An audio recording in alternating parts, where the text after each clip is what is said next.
The page 206, this paper reviews the background of inclusive teaching practice, defines inclusion from the perspective of education, and discusses the potential benefits and drawbacks of using classroom inclusion as an intervention approach to assess the general curriculum.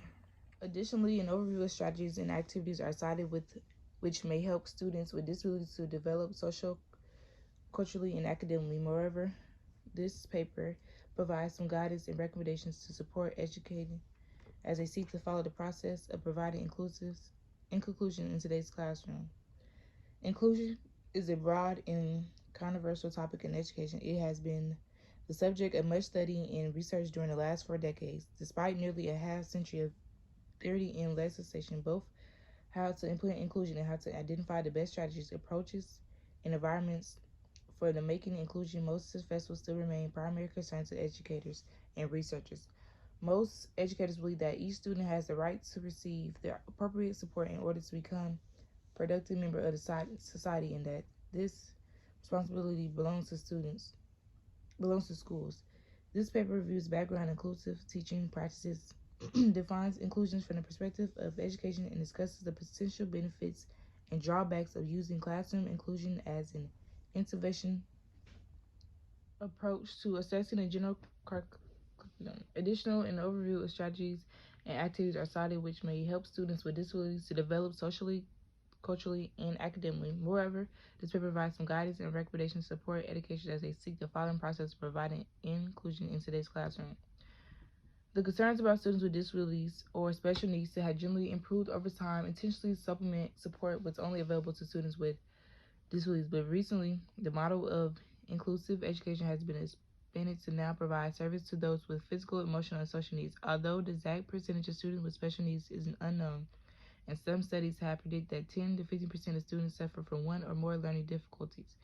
And on average, a teacher deals with 4 to 6 students with special needs daily. Understanding inclusion both theoretically and practically is one of the key determinants for inclusive education to succeed. In developed countries like the Finland and the U.S., students with special needs are assisted by both government and private services that help them to function based on their unique abilities and skills. Whereas in developing nations, students with special needs have limited access to inclusive education because of culture, financial, and availability of skilled teachers. Page 207. According to Grubb, the education system of Finland is considered to be the best in all developing countries around the world. As a result of the program for international student assessments, Grubb describes how students gain higher scores in math, reading, and science compared to other students from around the world. The study found that focusing on the student culture, providing high-quality teachers, and building relationships among students, family, and community support students' success in Finland and additional schools in Finland integrated general students with disability. Increasing attention toward inclusion was observed in the U.S. in the mid 1980s. However, some research has suggested that the meaning of inclusive education is not understood well, and that the inclusion is a complex approach to target disabled students due to its institutional and ideological characteristics. Also, many public schools do not provide services and support for these students because of a lack of funding, skills, appropriate resources, and a lack of communication. The main goal of Individuals with Disability Education Act is to ensure appropriate instructions for students with special needs. Before the IDEA legislation in 1975, disabled students, both mentally and physically, were excluded from entrance to general education. Since then, educators, researchers, and government agencies have cooperated to improve, modify programs to better address and meet the needs of disabled students within the context of general education. Some studies have focused especially on categorizing learning disability into groups. 3 groups have emerged from that research. The first group includes students with difficulties in reading. The second group of students need support in mathematics and writing, and the third group is comprised of those students with behavioral or emotional problems. This categorization provides insight as to relations among students with special needs, enables educators to simplify the needs for each group in order to design a right inclusive method and provide teachers with opportunities for focused training knowledge. Students with special needs are vital piece of society, and as human beings, they have the right to learn and engage as citizens and ability to be effectively produced within their communities. Although inclusive education has no legal definition, some studies have defined inclusive as enabling people with learning disabilities to make use of mainstream service and to be fully included in the local community.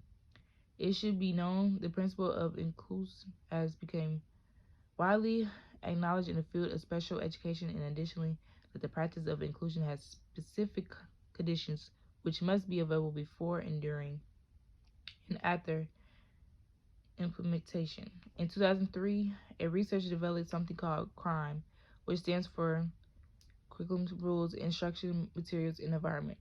There are 4 steps to implementing the 5 component programs. First, evaluate the curriculum and ensure that the education environment is available for students with special needs. Secondly, evaluate students' strength and weakness to identify his/her needs and which stage he/she will be thoroughly. Page 208. Compare the environment with the student's profile. And finally, the last step is preparing an appropriate environment to meet the student's individual special needs. Inclusive education supports to believe that students with special needs are best educated by being with their peers in the same class rather than being separated or excluded. In order to achieve the best learning outcomes for students in special needs, administration and teachers have to work closely in the planning and implementing stages. The benefits of integrating general education students with special education students are dependent on several factors. These factors include how teachers are trained with approaches different teachers may take the curriculum and use. Educators can use many ways to ensure that inclusion is effective for students through different assessments such as standardized tests, portfolio assignments, documents, analyze observations, student work, and performance. To apply inclusion in the correct way and achieve high performance for all students, educators should develop programs addressing the philosophy of inclusion that focus on beliefs, vision, and missions. It is imperative for educators to keep in mind that they cannot achieve this without involving families and communities. In addition to support both students with disability and their parents, it's important to establish a system of service which ensures that participants receive assessment and quality and inclusion setting. One such system of support required the educators is the individual educational plan. The IEP addresses the students with disability by prescribing accommodations and modifications that will provide him/her with a free, appropriate education. Both special education teachers and general education teachers need to be aware of IEP service available and to collaborate in process of sharing knowledge and by teaching strategies and planning activities. The instruction that results in based on the individual strengths and concerns, not only the type or scenery of the student's disability, also behavior and tuition plan may be included to the student's IEP to help provide a special education service to the students for the duration of the IEP. The BIP plan is based on a functional behavior assessments which clarifies how to replace the negative behavior with a positive behavior. After several decades of practicing inclusion in U.S. public, researchers and educators have found that inclusive education helps to increase the sense of belonging among members of the school community for the information of friendships and ability to become engaged in society.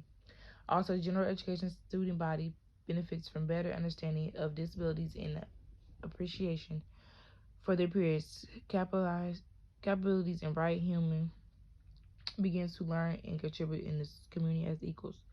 The results of research indicates students achieve progress and ability to transfer to higher levels of learning after being integrated in an exclusive classroom. Many other studies have indicated that educating special and general education students together is helpful in strengthening relationships between them, supporting friendship, which is important indicator of emotional well-being and academic performance. Moreover, students with disabilities show progress in their achievements in emotional stability when they work with general education students in an inclusive classroom. Inclusions have allowed social justice and equality among students. In addition, inclusion provides an opportunity for all children to be valued and be part of the greater school population. Friendship was found to increase through educating all students together in contrast lack relationships and help predict low social behavior and low achievements in students with disabilities. Finally, when students with and without special needs work together, this interaction helps develop respect and mutual understanding. Page 209.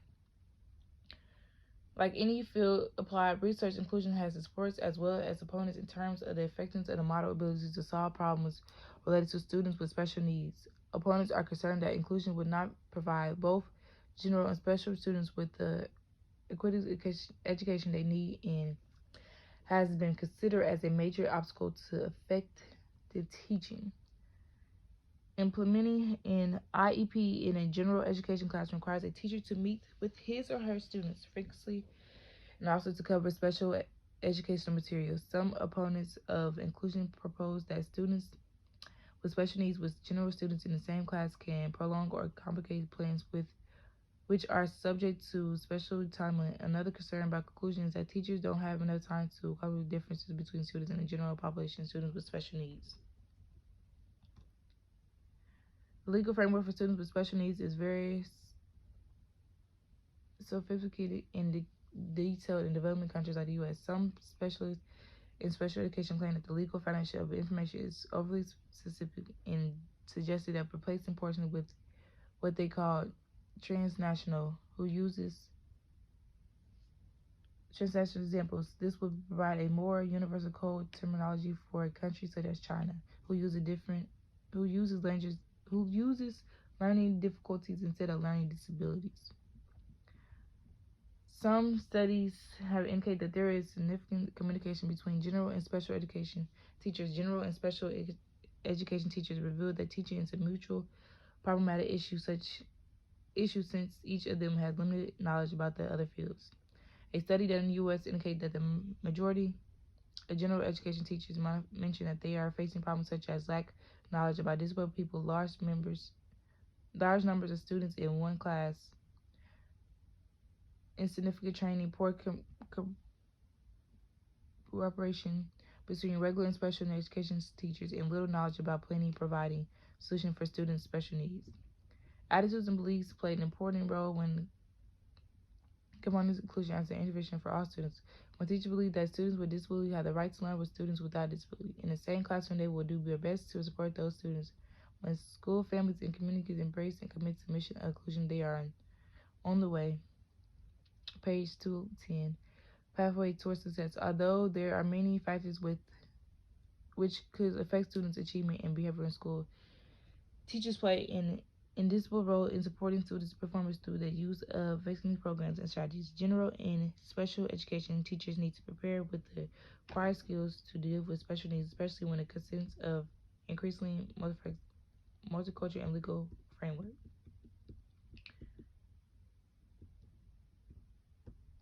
Inclusion to administrative inclusion that is most effective way. Students with disability need at least part of the day in regular program with general education students, providing all students requirement and technical appetites. Assessments should be focused on the students learning not on their defensive behavior management and applying different strategies in the class such as cooperative learning, peer teaching, and preparing teachers, families, and students for the inclusion process. General education teachers and special education teachers should work together and share materials and knowledge. From experience, many teachers feel that they are not prepared to apply inclusion. Page 211. And their classroom teachers feel that they are not knowledgeable in the area of special education and how to meet needs of students with disabilities. In order to assist students with special needs, the three fundamental stakeholders in the educational process needs to cooperate together. These three parties will be the school, including its administration, teaching, and the family, including the students, and the research institutions or specialists in special education. Implementing systematic cooperation, development, and changing information will allow for the appropriate intervention in the right time. Consistency with additional policy in special education will help teachers who may have negative opinions regarding inclusion or fear of special needs.